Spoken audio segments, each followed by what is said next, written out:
You're nothing but an expired. Hey guys, welcome back to the channel. So in this video I'm going to show you all how I easily remove the carpet from this room using only a couple of tools. Before we get started, don't forget to give this video a thumbs up and subscribe to the channel. Your support really helps me make more videos like this. Today is carpet removal day in Aiden's room. You see we have the flooring here, all of my tools to remove the carpet. I will link everything in the blog post for you all. I watch multiple YouTube videos and read blogs on the easiest way to remove carpet, and there really isn't that many different ways. They're all basically seem the same and pretty easy. It's just very labor intensive from what I've seen. So about to get started on that now.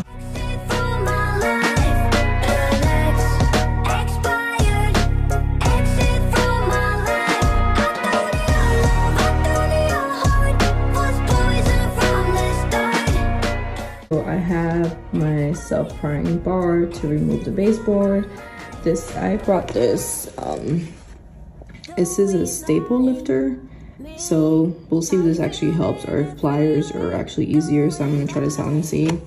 And my hammer to remove the trim. And I have my utility knife for the baseboard, gloves, and knee pads because I need these knee pads.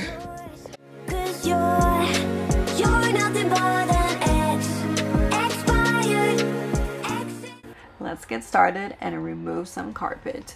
So if you're like me, your knees always hurt, you're gonna want to make sure you wear knee pads. I linked my favorite ones in the blog post.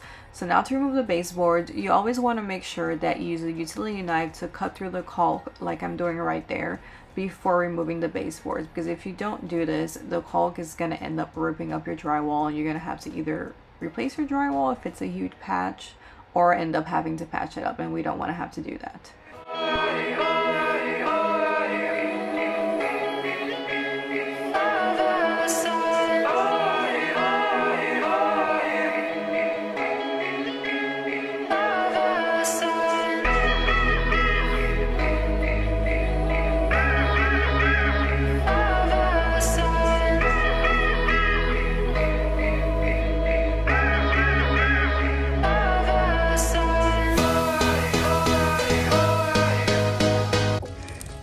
So this prying bar makes it so much easier to remove the baseboards from the wall.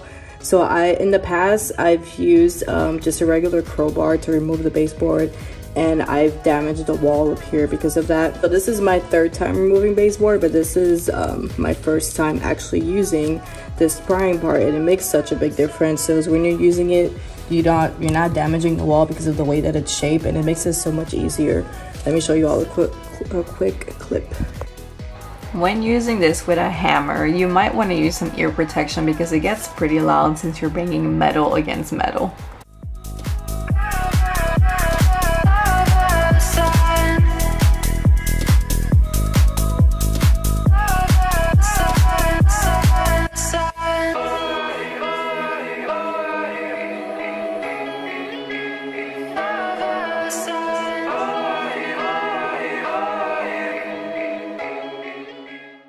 As you can see here, I'm using the prying bar to loosen up the baseboard from the wall so I can easily pull it out.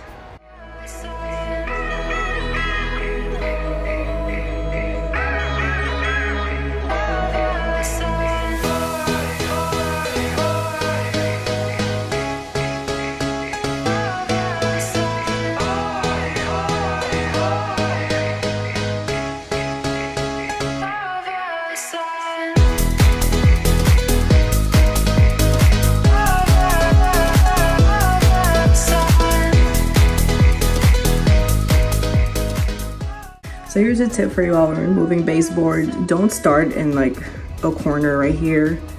Start at an edge.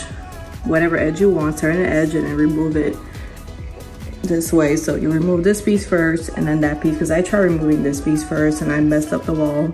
That's because it's difficult to remove like two pieces together. So learn from my mistake. Start at the edge first.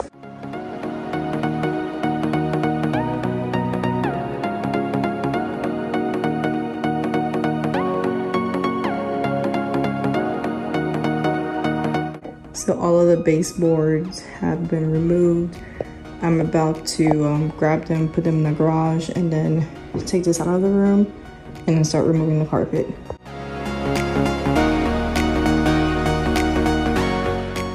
I found that the easiest way to remove nails from anything is using these end cutting pliers.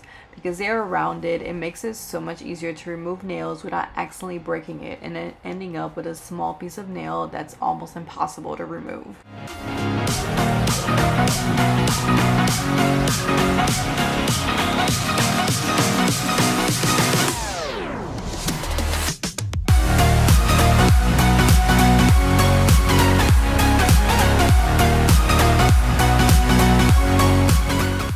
Now let's remove some carpet.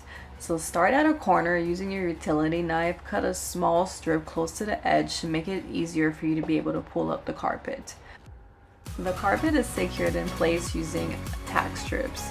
These small nails are pointed at an angle, usually towards the wall, so just make sure you are careful not to hurt yourself when removing the carpet.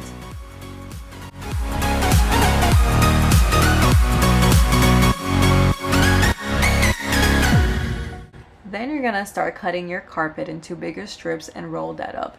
If you really want to, you could remove the carpet all at once without cutting it into strips, but trust me, it will make it so much harder to handle it and toss out because carpet is heavy.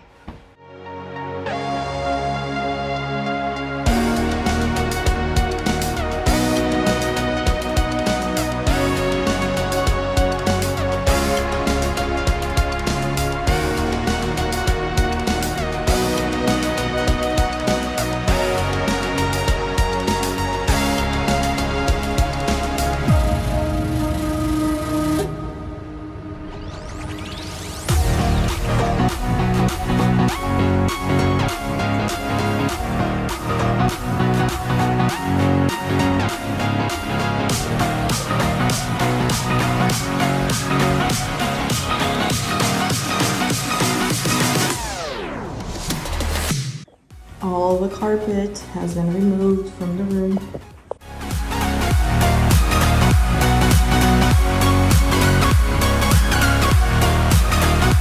Time to remove the padding if you have one. Some carpet do have the padding already attached to it, so you don't have a separate padding, but I did.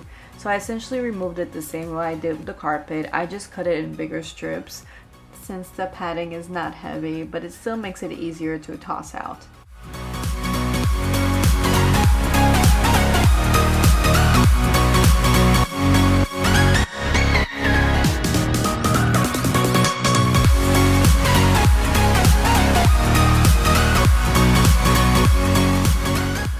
Time to remove those tack strips.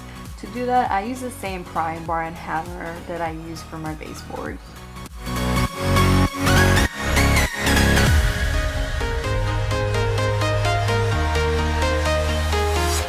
I'm walking alone, the streets are empty. The only thing I can see is my own silhouette. I'm getting stronger, step by step. The clock is ticking, but there's no time for regrets. I've been flying from town to town, from London to Taiwan. I've been all around the globe trying to protect your soul. We are heroes tonight. We will fly above the sky. We are here. This is probably the most tedious part, removing the millions of staples that was holding the carpet together. The easiest way I found to do this was using this staple puller.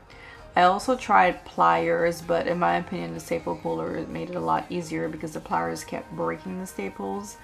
This staple puller will be linked in the blog post.